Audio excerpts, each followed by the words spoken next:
कालू कौवा नदी से मछलियाँ निकालता था और उन्हें बाजार में जाकर बेच देता था। इसी तरह उसके घर का गुजारा होता था। लेकिन बारिश के मौसम में नदी पर मछली पकड़ने जाना बहुत खतरनाक होता, इसलिए बारिशों के मौसम में कालू कौवे का ये काम नहीं चलता था। रोज की तरह आज भी कालू कौवा अपना जाल उठाए नदी की तरफ जा रहा था। नदी के पास बहुत सारी नाव खड़ी थी। उसमें से नीले रंग वाली नाव कालू कौवे की थी। कालू कौवा अपनी नाव पानी में उतारता है और निकल जाता है। क्या पता बारिशें कब से शुरू हो जाएं। बस आज मुझे बहुत सारी मछलियाँ मिल जाएं। आज मैं शाम तक मछलियाँ पकड़ूंगा। कालू कौवा सारा दिन अपना जाल और नाव लेकर नदी में घूमता रहता है। उसने बहुत सारी मछलियाँ पकड़ ली थी।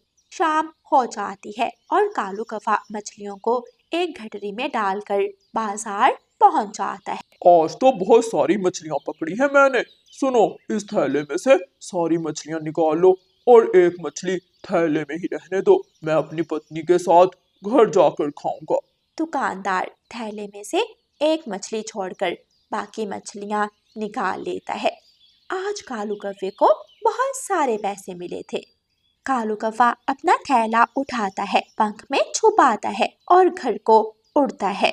आगे कालू जी, तुम सुना है बारिशों का मौसम शुरू होने ही वाला है। इन दिनों ज्यादा मछलियाँ पकड़ो और ज्यादा पैसे कमाओ। हाँ हाँ गौरी, तुम बिल्कुल फिक्र मत करो। ये पकड़ो और मछली बना कर लाओ। बहुत भूख लगी है मुझे। गौरी कालू कौवे से मछली पकड़ती है और रसोई में पकाने को निकल जाती है। ऐसे ही कुछ दिन गुजर जाते हैं और जंगल में बारिशें शुरू हो जाती हैं। कालू कौवा आधे रास्ते से ही वापस आ जाता है।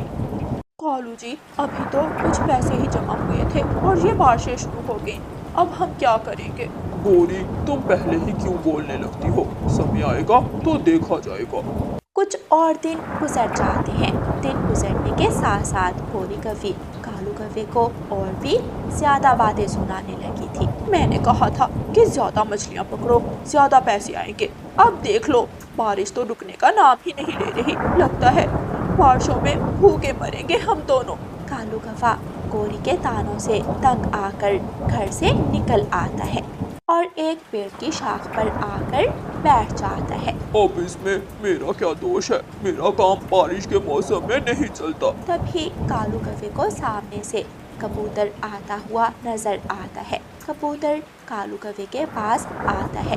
कालू, इस बारिश के मौसम में तुम घर से क्यों निकले हो? मैं तो काम से आया हूँ, तुम्हारी क्या मजबूरी है? यार कबूतर, तुम ऐसा कौन सा काम करते हो जो इस बारिश के मौसम में भी तुम इस समय काम से आ रहे हो? मैं तो उस अमीर फाख्ता के घर काम करता हूँ, चाहे कोई मर भी जाए, लेकिन ये काम रुकने वाला नहीं है। बस थोड़ी मेहनत ज्यादा लगती है। तुम भी अगर मेहनती हो तो पकड़ लो ये काम। कबूतर वहाँ से चला जाता है। बात तो इस कबूतर की ठीक है, मैं भी यही काम करता हूँ, लेकिन मैं इस तरह छोटे पक्षियों के घरों में काम नहीं करूँगा, बल्कि मैं तो राजा के महल में काम करूँगा। सुबह हो जाती है। बारिश बहुत तेज हो रही थी। कालू कौवा महल पहुँच जाता है और मिठू राजा से कहता है, राजा जी, मैं बहुत मेहनती कौवा हूँ, मुझे अपने महल में काम दे दे। मैं पूरी ईमानदारी से करूँगा अपना काम। ठीक है, वैसे भी हमें जरूरत है एक काम वाले की। ऐसे कालू कौवा महल में नौकरी करने लगता है। कालू कौवा पूरे महल की सफाई करता, राजा के कपड़े धोबी को देकर आता और बहुत मेहनत से काम करता।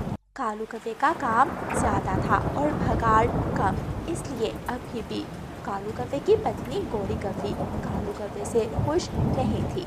सिर्फ ये 4 सिक्के, मैं क्या इन सिक्कों का अचार डालूं? उठा लो मेरे सामने से ये सिक्के। गौरी, अब तो मैं इतनी मेहनत करता हूँ, अब और क्या करूँ? महल में डाका डाल दूँ क्या? इन 4 सिक्कों से अच्छा है कि डाका ही डालो, मुझे तो बस पैसे चाहिए। गौरी, मैं कभी ऐसा काम नहीं करूँगा। ऐसे कहकर कालू कौवा फिर से काम करने महल पहुंच जाता है। कालू, मैं बहुत खुश हूँ तुम्हारे काम से। ये कुछ सिक्के हैं जो कि दूसरे जंगल मेरी बहन को देने हैं। आज से तुम मेरे संतरी हो। तुम और उल्लू जाओ और ये सिक्के मेरी बहन को दे आओ। तेज बारिश में उल्लू और कालू कौवा कौवा सिक्के लेकर दूसरे जंगल जाने के लिए निकल जाते हैं।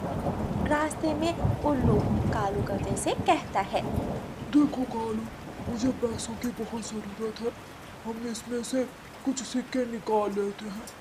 ना ना, मैं ये काम कभी नहीं करूँगा। उल्लू, चुपचाप राजा जी की बहन के घर चलो। लगता है तुम ऐसे नहीं मानोगे। उल्लू कालू कौवे को पीछे की तरफ धक्का देता है। पीछे पड़े पत्थर में कालू कौवे का सर लगता है और वो बेहोश हो जाता है। सुबह तक ये कौवा मर जाएगा। आया बड़ा मुझे रोकने वाला। उल्लू वहाँ से उड़ जाता है। दूर से उड़ती चिड़िया पेड़ के नीचे आकर बैठ जाती है। उसे कालू कौवा बेहोश पड़ा नजर आता है। ये कौवा कौन है? लगता है इस तूफान में खुद को संभाल नहीं सका और इस पत्थर से टकरा गया। रानू चिड़िया उड़ती है। थोड़ा आगे चाचा छमछम की दुकान थी। चाचा छमछम, वहाँ पेड़ के नीचे कौवा बेहोश पड़ा है, प्लीज मेरे साथ चलें, उसे डॉक्टर के पास ले जाना पड़ेगा। अगली सुबह उल्लू वापस महल पहुँच जाता है। राजा जी, तूफान में मुझे कुछ नजर नहीं आया। पता नहीं कालू कौवा कहाँ गायब हो गया। कालू कौवे को होश आ जाता है। मुझे महल जाना है। कौवे भैया, बुलबुल डॉक्टर ने कहा है कि अभी आप उड़ने की हालत में नहीं हैं। मुझे अपने राजा जी को उस उल्लू का सच बताना है। कालू कौवा अपने जंगल आने के लिए निकल आता है। उधर गौरी कौवी भी महल पहुंच जाती है। मेरा पति, हाय राजा जी, मेरा पति कहाँ है? कल से घर नहीं आया। गौरी, मेरे ख्याल से कालू अब तक तो तूफान के साथ उड़ता कहीं दूर निकल गया होगा। गौरी और भी जोर से रोने लगती है। तभी कालू कौवा वहाँ आ जाता है। उसके सर पर पट्टी बंधी हुई थी। कालू कौवा राजा जी को सारी बात बताता है। सैनिकों, पकड़ लो इस उल्लू को और कैद खाने में डाल दो। कालू जी, शुक्र है ऊपर वाले का, आप ठीक हैं। मुझे कुछ नहीं चाहिए, बस आप वापिस आ गए हैं, मेरे लिए काफ़ी है। कालू, तुम्हें तुम्हारी ईमानदारी का इनाम ज़रूर मिलेगा। फिर मिट्ठू राजा कालू कौवे को ढेर सारे सिक्के देता है। गौरी कौवी और कालू कौवा खुश हो जाते हैं। प्यारे दोस्तों, इस कहानी को लाइक, अपने दोस्तों के साथ शेयर और चैनल को सब्सक्राइब करना बिल्कुल मत भूलना। आपका धन्यवाद। कालू, क्यों तुम उन आवारा उल्लुओं के साथ घूमते हो? अगर दोस्ती करनी है किसी अच्छे और साफ दिल के पक्षियों से करो। क्या तुम्हें उन उल्लुओं का पता नहीं? सारे जंगल के पक्षी जानते हैं उन उल्लुओं को कि वो कैसे हैं। बोलिया, रोज तुम मुझे यही भाषण देती हो और मुझे बिल्कुल असर नहीं होता, तो रोज मेरा दिमाग क्यों खाती हो तुम? कालू, तुम कभी तो मेरी कोई बात मान लिया करो। मैं तुम्हारी पत्नी हूँ, मैं कभी तुम्हारा बुरा नहीं चाहूंगी। कालू कौवे की जंगल के आवारा उल्लुओं के साथ दोस्ती थी। कालू कौवा रात देर तक उन उल्लुओं के साथ रहता था। गौरी कौवी कालू कौवे की पत्नी कालू कौवे को समझा समझा कर थक चुकी थी, लेकिन कालू कौवा अपनी पत्नी गौरी कौवी की बात समझने को तैयार न था। गौरी ऐसे ही बोल रही थी कि मुन्नी स्कूल से आ जाती है। आ गई मेरी बेटी। जी मम्मा, आ गई, बहुत भूख लगी है। मुन्नी, मैं भोजन लाती हूँ। गौरी भोजन लेने रसोई में चली जाती है। शुक्र है पापा, आज आप घर हैं। पापा, मैं आपको अपनी ड्राइंग दिखाती हूँ। आज मैंने स्कूल में ड्राइंग बनाई थी। मुन्नी बेटी, मैं रात को देखूंगा, अभी मैंने अपने दोस्त उल्लू को मिलने जाना है। ऐसे कहकर कालू कौवा चला जाता है। गौरी कौवी रसोई से भोजन लेकर आती है। मुन्नी रो रही थी। बेटी, क्या हुआ? आप रो क्यों रही हो? मम्मा, लगता है पापा मुझसे प्यार नहीं करते, वो कभी मेरी बात नहीं सुनते। मुन्नी बेटी, कालू तो आजकल मेरी बात भी नहीं सुन रहा। मैं आपके पापा को समझाऊंगी, वो जरूर हमें भी समय दिया करेंगे। मुन्नी भोजन खाने लग जाती है। वैसे कालू यार, रानू चिड़िया जैसी खूबसूरत पक्षी इस जंगल में कोई दूसरी नहीं है। हाँ उल्लू यार, बात तो ठीक कह रहा है तू। उल्लू और कालू कौवा हंसने लगते हैं। आधी रात को नशे में धुत कालू कौवा घर आता है। गौरी, दरवाजा खोलो। रानू चिड़िया दरवाजा खोलती है। कालू भैया, आप यहाँ? गौरी, तुम तो बिल्कुल रानो जैसी लग रही हो। तुम्हारा काला रंग अचानक सुनहरी कैसे हो गया? जी कालू भैया, आपने नशा किया हुआ है। ये मेरा घर है, रानू का। जाएं यहाँ से। रानू चिड़िया गुस्से से दरवाजा बंद कर देती है। रानो का घर है ये? क्या कह कर गई है ये? कालू कौवा नशे में कभी इधर तो कभी उधर घूमता है और एक पेड़ के नीचे जाकर सो जाता है। सुबह हो जाती है। कालू, ओ कालू, उठो। अगर किसी पक्षी ने तुम्हें इस तरह पेड़ के नीचे सोया देख लिया तो बहुत बेइज्जती हो जाएगी। जल्दी उठो, घर चलो। ये मैं कहाँ हूँ? मैं कहाँ सो रहा था? कहाँ पड़ा था मैं? गौरी कवि कालू को लेकर घर चली जाती है। कालू, तुम्हारी एक बेटी है, एक पत्नी है, तुम्हें हमारी कोई परवाह नहीं है। ये लो पैसे और अपना मुंह बंद रखो। गौरी कवि रो रही थी। ना जाने किस बुरे काम से ये पैसे कमा कर लाए हो, मुझे नहीं चाहिए। गौरी ऐसे ही बोल रही थी कि कालू सो जाता है। मुझे कालू को सबक सिखाना ही होगा। रानो बहन ही मेरी मदद कर सकती है। गौरी कवि अपने घर से निकलती है और रानो चिड़िया के घर जाती है। आए गौरी बहन, मुझे भी आपसे बात करनी थी। अच्छा हुआ आप आ गई। रानो चिड़िया गौरी को सारी बात बताती है। रानो, कालू की उन उल्लुओं के साथ दोस्ती है। मेरी कोई बात नहीं मानता कालू। मुन्नी को भी बिल्कुल समय नहीं देता। मैं तो बहुत परेशान हूँ। आखिर करूँ तो करूँ क्या? गौरी बहन, अगर मुन्नी बचपन में अपने पिता का ये रूप देखेगी तो उस पर इस बात का बहुत बुरा असर पड़ेगा। वही तो रानो, मैं कालू को समझा समझा कर थक चुकी हूँ। गौरी बहन, मेरे पास एक प्लान है। रानो चिड़िया गौरी को सारा प्लान बताती है। ठीक है रानो, मैं ये तरीका भी आजमा लूंगी। तुम्हारा धन्यवाद। मैं चलती हूँ अब। गौरी कवि घर जाती है। कालू कौवा घोंसले में सोया पड़ा था। गौरी ऊंची आवाज में कहती है, बस, बहुत ड्रामा हो गया तुम्हारा। मैं दूसरी शादी कर रही हूँ। अब मैं तुम्हारे साथ नहीं रह सकती। गौरी की आवाज सुनकर कालू कौवा उठकर बैठ जाता है। जिसे शादी करनी है करो, लेकिन मेरा दिमाग मत खाओ। मुझे सोने दो। कालू की ये बात सुनकर गौरी निराश हो जाती है। मुन्नी स्कूल से आ जाती है। शुक्र है पापा घर है। मुझे बहुत सारी बातें करनी है पापा से। मुन्नी बेटी, आपके पापा बहुत थके हुए हैं, सोने दो। आप रानू आंटी के घर चली जाओ, गुड़िया के साथ खेल लेना। गौरी नहीं चाहती थी कि कालू मुन्नी को डांटे। मुन्नी रानू चिड़िया के घर जा रही थी। अचानक मुन्नी को किसी के रोने की आवाज आती है। मुन्नी पेड़ के पास जाकर देखती है। जैसे ही मुन्नी पेड़ के पास आती है, पीछे से दो उल्लू मुन्नी को बोरी में डाल लेते हैं।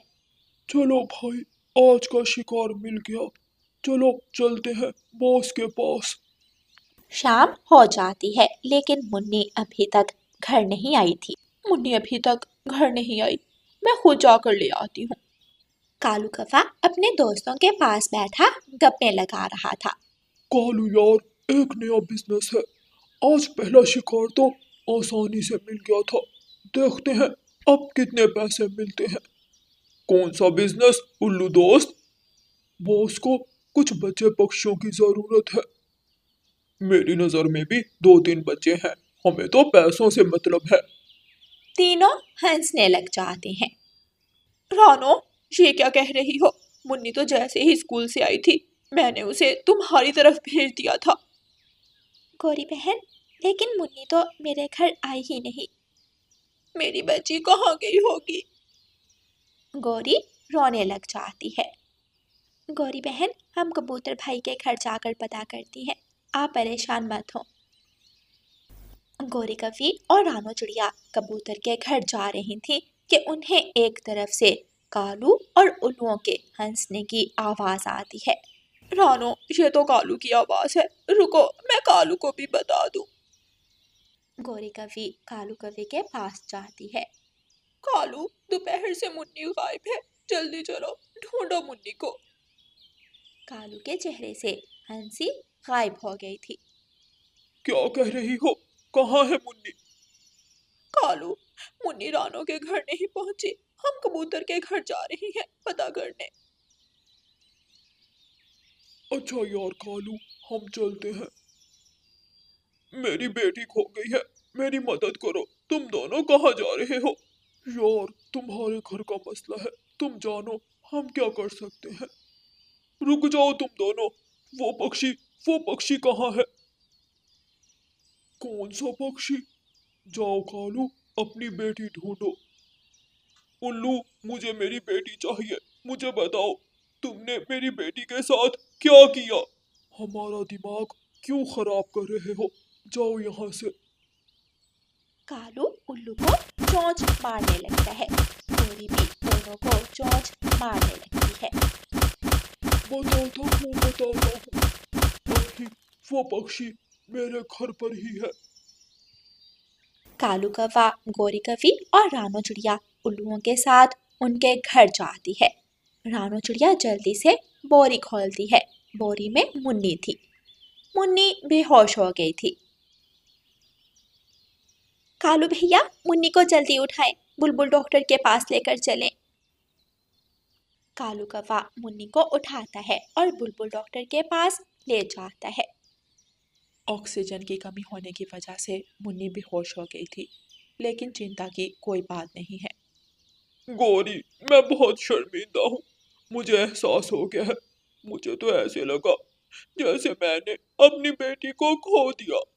कालू कौवा रोने लग जाता है। कालू भैया, हमारे अपने हमें कभी भी गलत राह पर चलने नहीं देते। अगर आप बहुत पहले गौरी बहन की बात मान लेते तो आज हमें ये दिन ना देखना पड़ता। गौरी, मुझे माफ कर दो। कालू, मुझे वचन दो, तुम दोबारा कभी उन उल्लुओं से बात नहीं करोगे। मैं वचन देता हूँ गौरी। इस तरह कालू उन आवारा उल्लुओं से दोस्ती खत्म कर देता है। प्यारे दोस्तों, अच्छे दोस्त बुरे वक्त में कभी साथ नहीं छोड़ते और बुरे दोस्त कभी फायदा नहीं पहुंचाते।